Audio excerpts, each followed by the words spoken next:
Very often, patients are confused whether they are candidates for breast augmentation or breast lift because they consider both to be the same thing.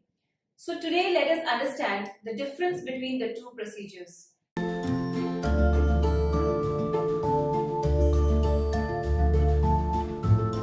Breast lift, as the name suggests, lifts the breasts up to a more natural and aesthetic position, making it look perkier and rounder. The size of the breast remains same as before surgery, but now, since it has been repositioned from a saggy to a more uplifted position, it appears more voluminous, and hence the confusion. There is no actual increase in size or augmentation happening in a breast lift.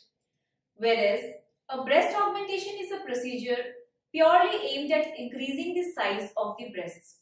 This can be achieved either with the help of implants or with the use of autologous fat graft.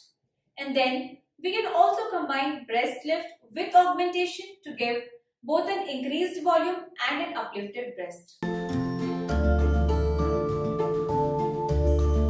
So how to decide whether you are a candidate for breast lift or augmentation or both? Many women after pregnancy or weight loss or due to aging undergo sagging of the breasts and the breasts fall down or droop down, sometimes as low as reaching up to navel. Then there are patients whose nipple areolar complex droops down to below the breast crease line called the inframammary fold, and this leads to an odd appearing breast and nipple areolar complex when these patients go braless, leading to embarrassment. These are the patients who would benefit from a breast lift procedure where the breast tissue is rearranged to a more uplifted location and excess sagging skin is removed. Also, the nipple areolar complex is repositioned higher to a more aesthetic forward pointing location on the breast mount.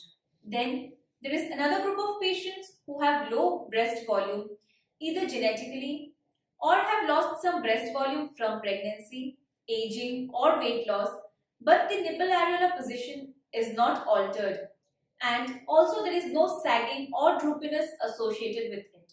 It is just the volume, the cup size, which concerns or bothers the patient. These patients will ideally need a breast augmentation procedure where volume increase is done either through fat injection into the breast or through placement of silicone implants under the breast glands. Now, there is one more group of patients, especially after pregnancy or weight loss, who not only have decreased breast volume but also have sagging of the breast and nipple areolar complex. These patients would require a combination of lift and augmentation where the nipple complex is repositioned higher back to its natural position and the volume is restored using an implant to give an overall youthful appearance to the breast. Many a times, patients of sagging breast come asking for implants, presuming that the implant would give them the required projection, the required perkiness.